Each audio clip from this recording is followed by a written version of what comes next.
Cool. All right. Let's do this.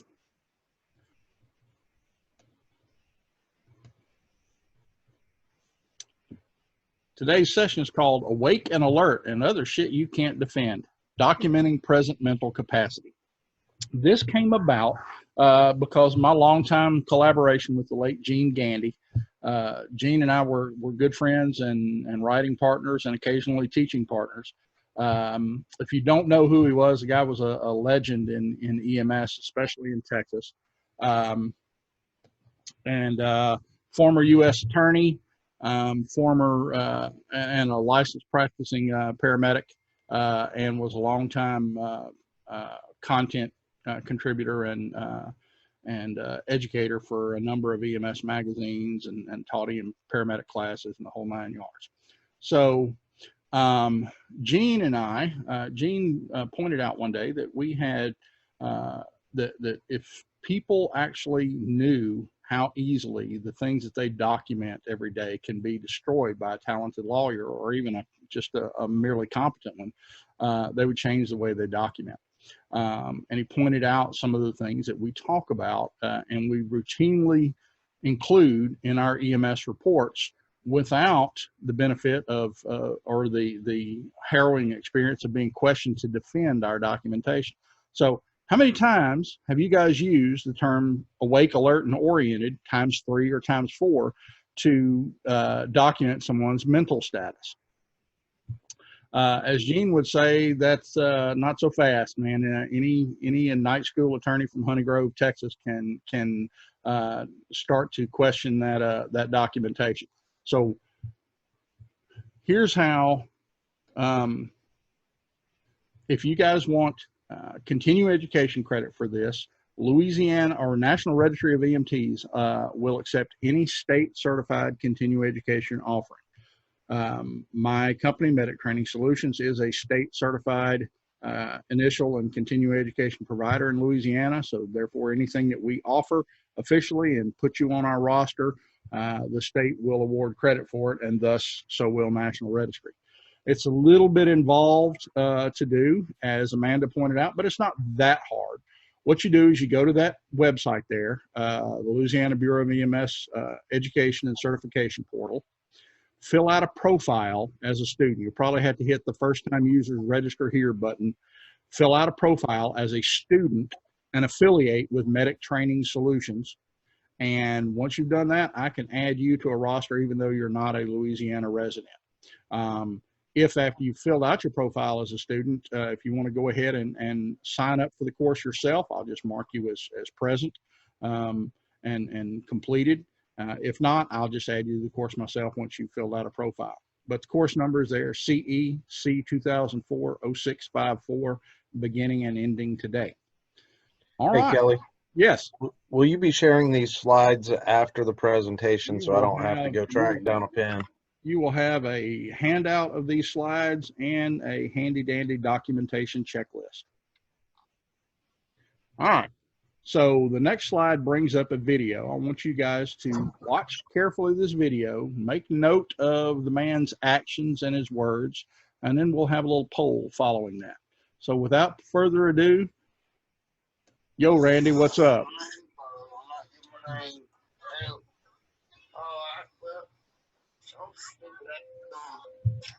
Some people came on here and tried to rob me.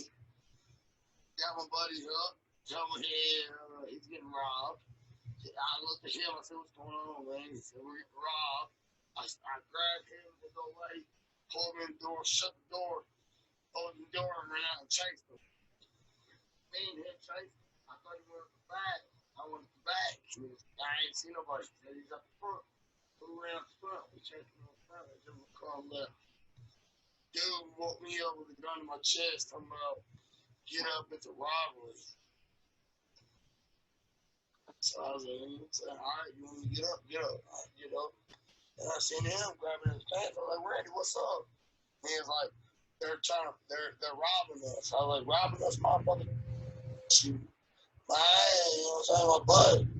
And I'll be damned. And I pulled him, there's a lady in there, shut the door, and I went to go back out. Cause I got a little pocket knife. I ain't gonna lie. He had a ball bat and I had a pocket knife. And I was going out there to, you know, handle it. He's trying to mess with my family, right? So I went to handle it. And they were done down the road. No, no, no. He put that gun in me, and it was just pure instinct to get up and just try to take it. I tried to take it. That's why he ran out the room. He ran out the room, and I see Randy with his pants in his hand. I was like, all right, what's going on, Randy? He said, they're trying to rob us. I said, yeah. So I pulled him and the lady in there, shut the door. I was like, all right, we got it. Let's go out there and get it. So me and him went out there and chased them. Well, and I had a big gun. They had to my chest. Well, that's how. Excuse me. Oops. Hold on. I got woke up. Hold to my chest. He opened up the door. He said, "Get up now. You get your now. Get up now." And I said, "What's going on?" He said, "I'm robbing y'all. Get up now." You know. And I woke her up and shut up. The other dude came and woke me up. They trying to put his gun in my chest and get up, robber. And I looked at Randy, and he had his pants. He was in his boxers. I was like, "What's up, Randy? They're robbing us. They're robbing us." So I pulled him in the bedroom, the same door. And when you know, he got a basketball bat, I had my knife. We opened the door. We're gonna go out there and our business. But yeah, they took my money out the table. Flat screen TV, took it off. Yeah, 47. 42, 47. Yeah, they know this house. They've been here. Because they went to the exact rooms. They didn't just go anywhere. They went to exactly where the stuff was. They didn't just go anywhere. They went. They know where everything is, so they won't break everything. You know what I'm saying? But if you have an idea where you're going, to get the police, the list, No. I was in a zone to kill. I was in a zone to kill. If I had a gun, I would have blew the brains out right there. They're lucky I didn't have a gun because they'd be still in the hallway. I swear to God. They came on here with no mask. You know, one or two of them had their shirt like this. What this? How many were? Three of them.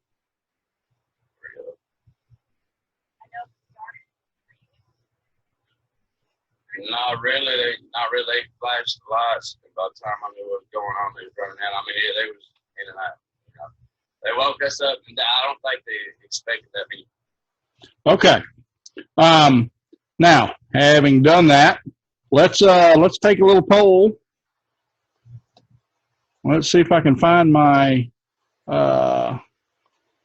poll. Where's the poll? Here we go. All right, so let's take a little poll. So, first question. Does Bo seem just a little bit impaired to you guys, yes or no?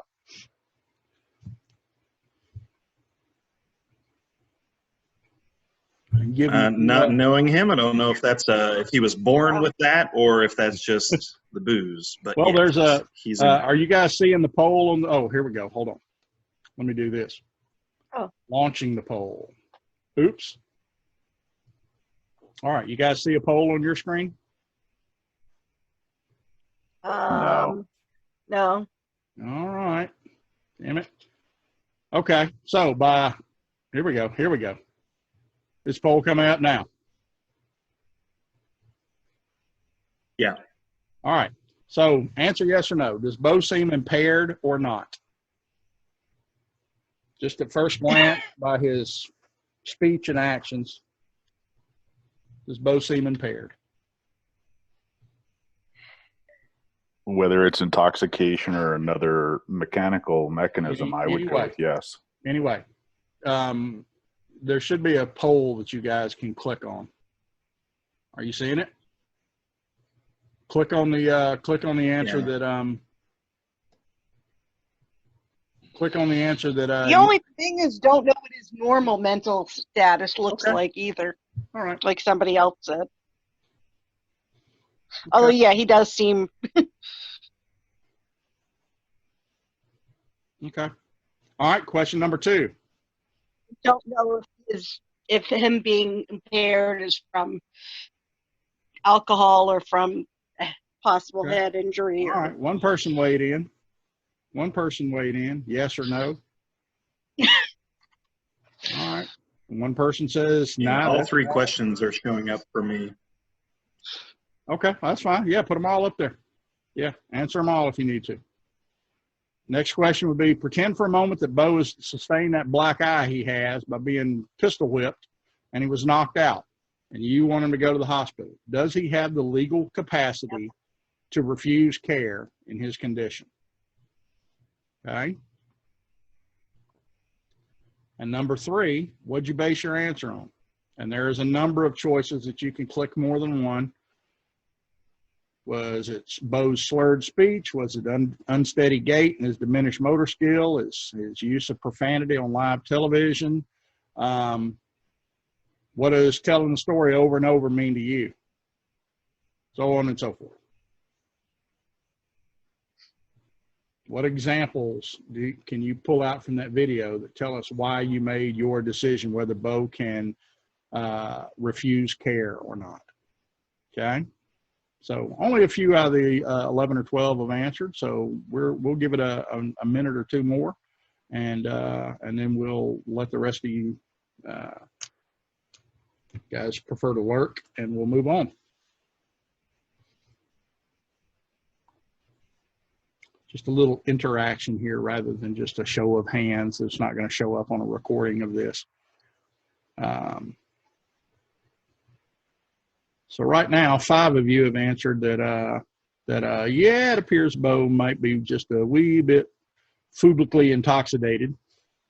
And 2 people say that Bo is competent to refuse care, and 5 people say that Bo is drunk and incompetent to refuse care, cannot make his own decisions.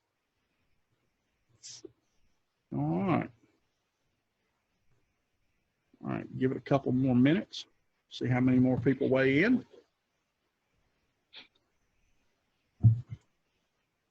I love at the beginning how he goes, my name is Bo. I'm not giving my name. Oh, hell.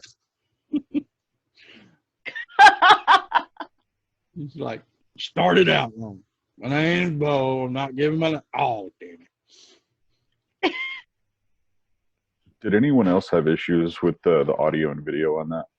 Yes, You had some. with the audio. I Yes, couldn't understand anything he said. Okay. Yeah. The video paused a couple of times because apparently when I let somebody into the room, it pauses the video. So, anywho, all right. So let's end the poll and continue on with the screen share. All right. So most of you agreed that Bo appears drunk, and most of you, or 6 to 2, 75% of you say that Bo drunk cannot understand the consequences of his decisions or his actions. And several of you base your answer on slurred speech and so on and so forth. So there's the results of that poll. We'll move on and we'll attack that or defend it, depending. We'll see how things go. All right. So all right. Y'all still got my slides on the screen? Still got that screen share up? About Bo's mental capacity? Yep. Yep. Okay. I got others. Okay. All right. So we asked, is Bo competent to refuse care? Why or why not? And what you base your facts on. Here are some misconceptions about intoxication and a number of other things. First of all, we often use things like Glasgow Coma Scale as a surrogate for mental status. I mean, you call in reports to the hospital when you're bringing in a trauma patient or any kind of patient, and they want to know what's his GCS as some means of measuring their mental status. And it was never intended to be used that way. It's not what it was designed for, and it's a very poor surrogate to be used that way. Teasdale and Jennett that developed the Glasgow Coma Score intended as a bedside trending tool for head injury patients, and trending their and documenting and trending their neurological status. It was never meant to be tabulated and used as and the scores added. This whole GCS of 15 or GCS less than 8, intubate, that kind of business was never part of the original intention of the Glasgow Coma Scale. And one of its main drawbacks is that it is highly susceptible to rater variability. In other words, one man's purposeful movement is another man's withdrawals from pain or localizes pain, that sort of thing. So GCS is not a real good way of measuring mental status in the first place.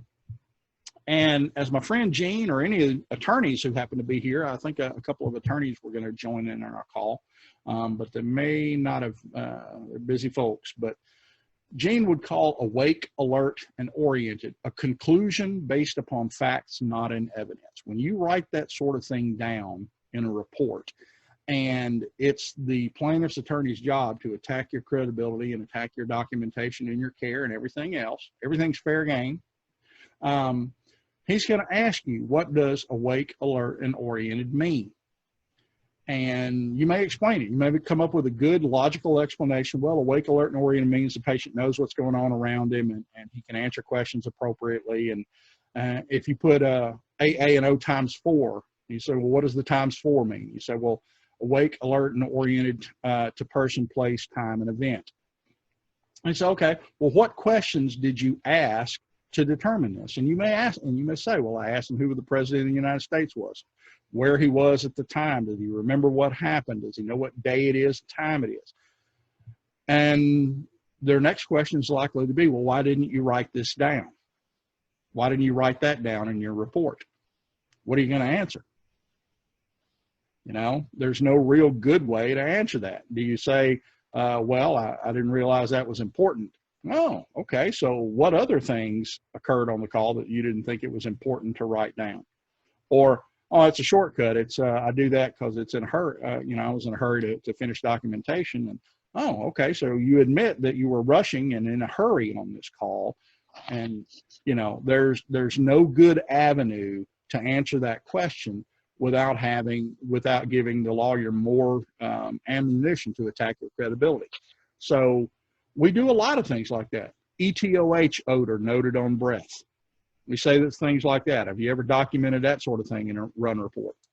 Well, ETOH is an odorless, tasteless, is an odorless substance.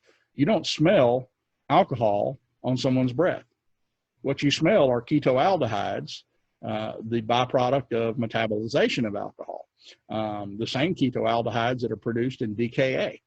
So we put a lot of conclusions based on facts, not on evidence in our report, and it's one of the ways that a plaintiff's attorney will use to trip us up.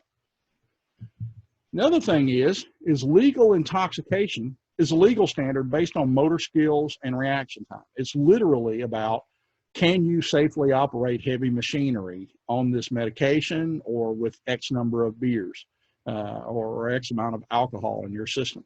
That's what legal intoxication, a 0.08 blood alcohol level, is about. It has absolutely nothing to do with your mental status or your decision-making capacity. It is about your motor skills and your reaction time. So even a patient who is legally drunk, according to law enforcement standards, still retains their present mental capacity and their decision-making capacity. They do not lose the ability to do that unless they are really, really, really drunk, okay? So given that, there's 3 little words that will get you sued or that you can't defend: awake, alert, oriented. Okay? We put these things they lack the context when we document them in our reports. So we do a number of things like that. Like we say, awake, alert, and oriented. ETOH noted on the breath. Patient was drunk. Patient appeared intoxicated. Well, if you didn't put why you felt that he appeared intoxicated, that's kind of difficult to defend. The patient was belligerent and combative. Okay, how? Did you document that in your run narrative? So the general rule is you don't want to make a conclusion in your run report. You want to do like Jack Webb used to say in Dragnet, just the facts, man. Okay, document the facts, the questions asked to determine those facts, and let whoever is reading the report make the conclusion. You don't make the conclusion for them. You just document what you asked, what the answers were, and whoever reads the report can make the conclusion whether the patient had retained present mental capacity or not. So we'll talk about awake, alert, and oriented, and how we might document that sort of thing. But let's say ETOH noted on breath. What are some alternative phrases or language we could use that's not a conclusion that we could document in our report rather than saying patient was drunk, patient appeared intoxicated, that sort of thing? Anything? Please document that I smelled an alcoholic beverage on or about the person. Okay.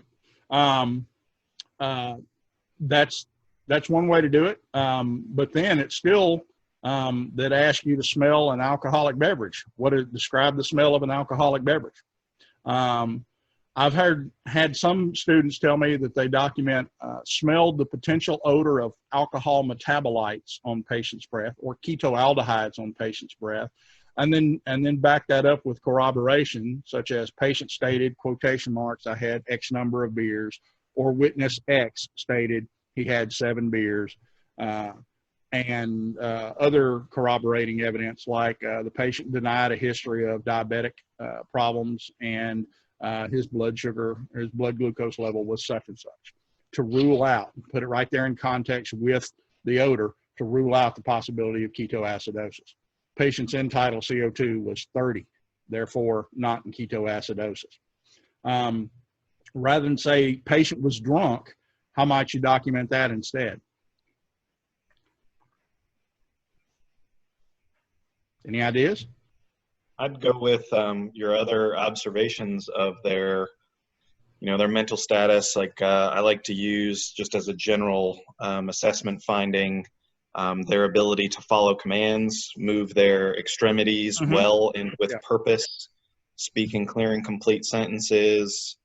I use a lot of those kind of, I guess, pertinent positives or pertinent negatives, however you want to phrase it, with any refusal, but particularly with someone like this. Yeah, if we're using Bo as an example, we might say that patient exhibited unsteady gait and slurred speech and disinhibition, evidenced by using profanity multiple times, although he apologized and corrected himself afterwards. When further questioned, patient admitted to drinking a couple of shots or whatever, in quotation marks, if it's a direct quote.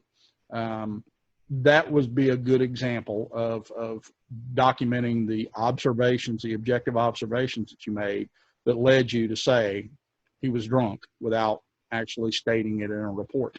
And it leaves an attorney pretty much no way to go beyond that. Lay the facts out there. The facts are the facts. Patient was belligerent and combative. In whose opinion? In whose opinion? You say, patient stated, quotation marks, I was in a zone of killing. And when we attempted to obtain the blood pressure, patient attempted to strike my partner with his left fist. And when physically restrained, patient kicked and cursed and spat on us, that sort of thing. That's a much more descriptive picture than saying belligerent and combative. So the whole thing is we want to document we don't want to make the conclusion. We want to paint a good picture of what happened on that scene and let whoever reads the report make the conclusion. Always a safer option. Okay? So when we're documenting present mental capacity, it's all about how to protect yourself in the event of a lawsuit. Awake, alert, and oriented can be attacked and discredited, particularly if you didn't put the information in there that led you to make that conclusion. So some of the things we're going to talk about is a Folstein mini mental exam. Now, I'm not going to, The Folstein exam is a proprietary exam that I cannot reproduce here or share with you, but it is commonly used to assess elderly patients or people suspected of Alzheimer's or dementia. It is one of the screening exams they use to measure someone's memory and recall and cognitive ability. But we can use elements very similar to elements in the Folstein Mini Mental Exam without running afoul of their legal representatives. You want to assess and document any patient injury or illness or any other factors which may interfere with mental capacity, or document the absence thereof of those things, which further strengthens your case that the patient is capable of making appropriate decisions. Describe the patient's behavior in as objective terms as possible, and the presence of or lack thereof, positives or negatives, with their mechanism of injury or nature of illness. Okay. Okay, come on now. There we go. All right. So there are 3 elements to assessing and documenting present mental capacity. The first is memory and recall. So I might say, Graham, I want you, I know you don't want to go to the hospital, and it's your right to refuse care, but I need to know that need to be able to prove that you're with it and you can make good decisions. So bear with me, answer a few questions for me, and after you've answered these questions, I'll let you sign my form, and I'll be on my way, and you can go back to doing whatever it is you want to do. Okay, you fair enough? So, all right, Graham, I'm going to repeat 4 words. I want you to repeat them back to me, and I want you to memorize them because I need you to repeat them again at the end of this exam. You ready to go? All right, here we go. Horse, apple, car, television. What were those 4 words? There was only 3. Horse, apple. Well, I guess that's 2. Horse, apple, car, television. There you go. Okay. Yeah. Horse, apple, car, television. Not horse apples. We all know what horse apples are. If you don't, good. Hopefully you've never stepped in one. All right. So keep those in your mind, Graham, because we're going to ask them again at the end of the session. All right. Orientation. Don't document your conclusions. Document the questions asked and the answers given. Ask the patient where they are right now. He says, I'm right here in my living room watching an online training session on present mental capacity. What is the date? Today is May the 2nd. What is the time? Patient stated that he did not know the time, but consulted his watch for reference. Now, not only does that answer that question and check that box off, but it also demonstrates even more present mental capacity. If you're aware enough that you don't know what time it is and you consult your tools to determine what time it is, that strengthens your documentation even more. When asked to identify the people in the room, patient correctly stated, that's Amanda, my friend, Tim, my other friend, that's Graham, my husband. It's my husband. And I'm sorry I didn't catch the name of your partner and the officer in the room. When asked if he could name the president of the United States, patient sighed mightily, rolled his eyes, and said, Cheeto Jesus. When asked to clarify, Donald Trump. Okay, and that sort of thing. So document the questions asked and the answers given. Next, we test cognitive ability. And cognitive ability is something that it's not hardwired information. It's not memorized things that they can just spit out. Because if you ask someone their date of birth and their name and their address, that's hardwired. You can be pretty darn polluted and remember your address, your social security number, your date of birth, your phone number, that sort of thing. Those are more properly orientation questions. What you want to do is ask a question that requires some degree of reasoning. One of my favorites is to ask the patient to calculate a coin combination. Now, this separates anyone from adults from younger people who had Common Core math. but here's an example how it might go. Tim, why don't you play along with me? All right. Tim, I want you to calculate, pretend I'm handing you a series of coins, and I want you to add them up in your head. I want you to add them up in your head and keep a running tally and tell the rest of us how much those coins are worth as we go along. You willing to do that? Sure. Okay. All right. So I'll tell you the coins. You tell me how much they're worth. Keep a running tally and tell the rest of the group the amount. Okay. If I give you 2 quarters, 50 cents. plus 3 dimes, 80 cents. plus 3 nickels, 95 cents. plus 2 pennies, what does that equal? 97 cents. All right. When asked to calculate a coin combination consisting of 2 quarters, 3 dimes, 3 nickels, and 2 pennies, patient correctly stated and without prompting 97 cents. If you can do math, your reasoning capacity is there. Okay. You might ask other questions like the serial 7s. I hate this. I would much rather do the serial 5s. But serial 7s is, okay, count backwards from 100 by 7. You know, and if they can count back from 100 by 7, but hey, if they say, well, I'm going to need a piece of paper to work that out, rock it on, brother. Here's a piece of paper. And give them a piece of paper and your pen and let them do addition and do subtraction starting backwards from 100 and figure it out. Or patient said, well, I can't do that without a calculator. Okay. All right. Take it out without a calculator. And then when he's done it with a calculator on his iPhone or whatever, and he's take a photograph of the end result and say, we stopped the result at 51. Okay. If you're awake enough to either do the math or to work it out on paper or to use a calculator and key the proper sequence of numbers in, you have mental capacity. One question I'll ask is Mickey Mouse a cat or a dog? And then record their answer. You know, patients laughed and stated, neither. He's a mouse. Are you the one that's high or is it me? So cognitive ability using the coin combinations or serial 7s or what do you call your mother's brother or is Mickey Mouse a cat or a dog? Anything like that. Something that requires some reasoning on their part, not just spitting out memorized, hardwired information. All right. So when you write your narratives, remember you would use those and I have this is other stuff that commonly trips up medical providers when they're being cross-examined. Abbreviations. One of Gene's favorite tricks was to ask someone to spell an abbreviated term and ask them what it meant. Okay. OD and OS was a favorite of one of my paramedics that used to work with, and he was really fond of using $25 words that he didn't really know what they meant.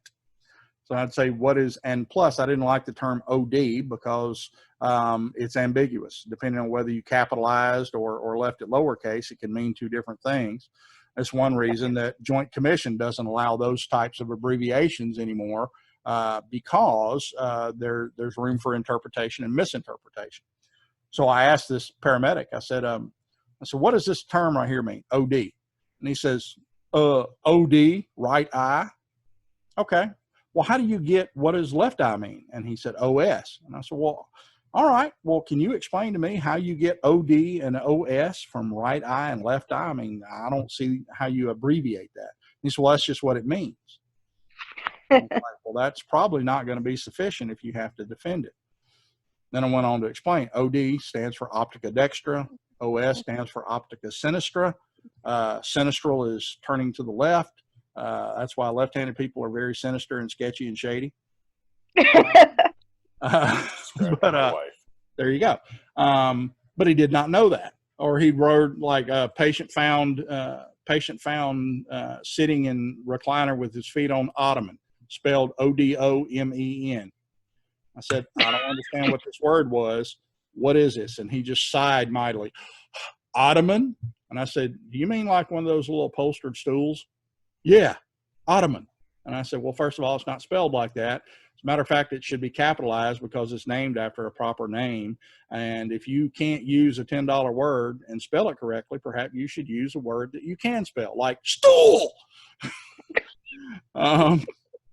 Anyway, so when you're doing this sort of documentation, first and foremost, we're talking about legally defensible documentation. The best lawyer repellent there is good customer service and being nice to people. We all know this. If we don't know it, then you should understand it intuitively. People don't necessarily sue when there is a bad outcome or when there is they feel that you've committed malpractice. They sue because they're angry, and our attitude makes people angry. If you're nice, generally you can get away with some pretty egregious malpractice if you're just nice when you kill people.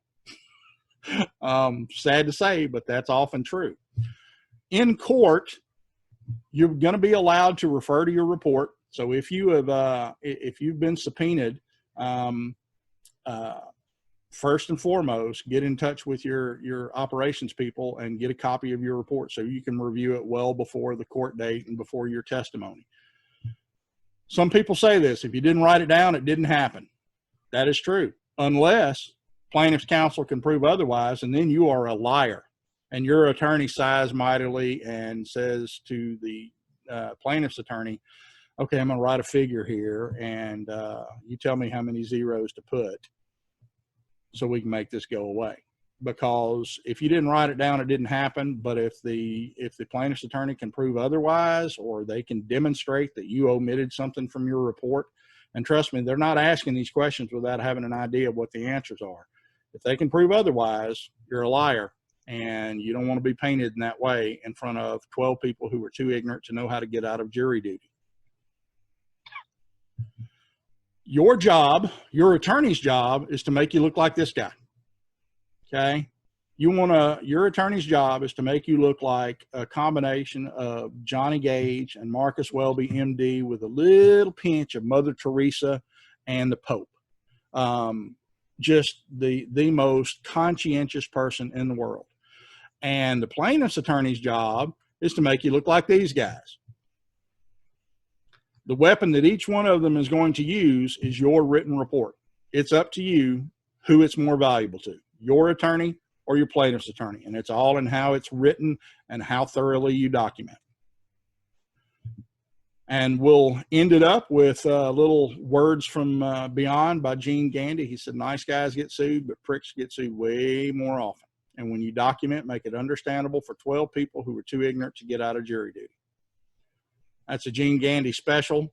And there's an art form to documenting thoroughly and have it coherent to another medical provider that you hand off care to, but also easily understood by 12 lay people. But that's an art we need to perfect to protect ourselves, protect our agencies. Are there any questions?